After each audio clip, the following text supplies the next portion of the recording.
بسم الله الرحمن الرحيم. السلام عليكم ورحمة الله وبركاته.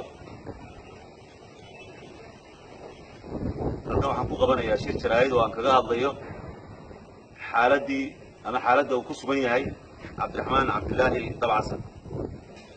taariikhdu waa maanta 18 bisha 12/2017. shalay waa taariikhdu ahayd 17 Cabdiraxmaan isagoo ka cuntaynaya hodheel ku yaalla magaalada Hargeysa siiba xaafadda calaamadaha ee ka dhow gegida diyaaradaha hodheel Carafa.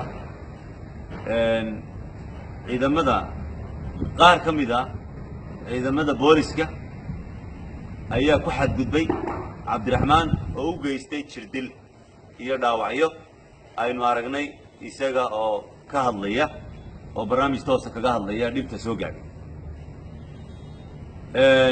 sidaa lagama hadhin Cabdiraxmaan ilaa xalay waa la raadinayay, waa la baadi goobayay, lama helin. maanta oo ay taariikhdu ahayd 18 bisha 2017 Cabdiraxmaan waxaa lagu soo weeraray goobtii uu deganaa hodheelkii uu deganaa ee ku yaallay magaalada Hargeysa. albaabka lagu soo jabiyay sida ka muuqata barnaamijka tooska uu galay. goobjoogayaal halkaa joogay waxay noo warrameen Cabdiraxmaan in dil xun loo geystay, aad loo garaacay, askari kasta oo soo gaadha inuu nabaraynayay. waxaa halkaa ku sugnaa ciidamo badan, saraakiil sarsare sida naloo sheegay oo booliska ka mid ah oo goobjoogayaal ahaa, oo ay ahayd in ay Cabdiraxmaan faraan ciidankooda inay si nabada ku qaadaan. way awoodi karayeen, waa loo yeedhi karaa qofka, wax waa la weydiin karaa, lama diidayo. laakiin Cabdiraxmaan waxaanu xaqiijinaynaa in 2 jeer la dilay. hodheelkii uu ka cuntaynaya lagu dilay iyo hodheelkii uu hurday, labadaa hodheel lagu dilay oo la garaacay.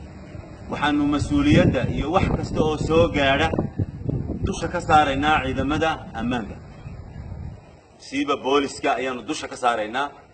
Cabdiraxmaan waxa weeye waxa uu yimi dabcan taariikhdu markay ahayd 13 bisha 12 2017 isagoo ka soo kictimay Maraykan. wuxuu u yimi ubadkiisa siduu u soo booqdo, gaar ahaan inankiisa iyo inantiisa Yaxya iyo Maryam. si nabadana waxa weeye uu ku joogay dalka.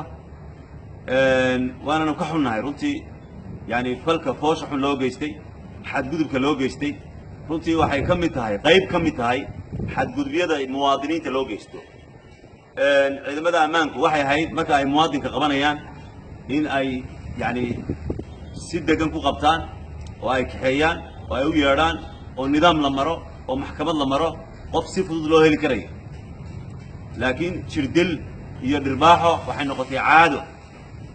waxaa ku maqan ciidanka bilayska garaacis ka daayo dad badan oo muwaadiniin oo reer Soomaaliland ay laayeen ayaa ku maqan. marka waxay u noqotay muwaadinku dhiiggiisa iyo dhirbaaxadiisu iyo garaaciisu wax fudud bay u noqotay. falka ay sameeyeen lagu sameeyay Cabdiraxmaan waa fal aad u fool xun, waanu cambaaraynaynaa, waanana ka xunnahay, waxaananu dalbanaynaa in xorriyadiisa si degdega loo socdiyo. السلام عليكم ورحمة الله وبركاته.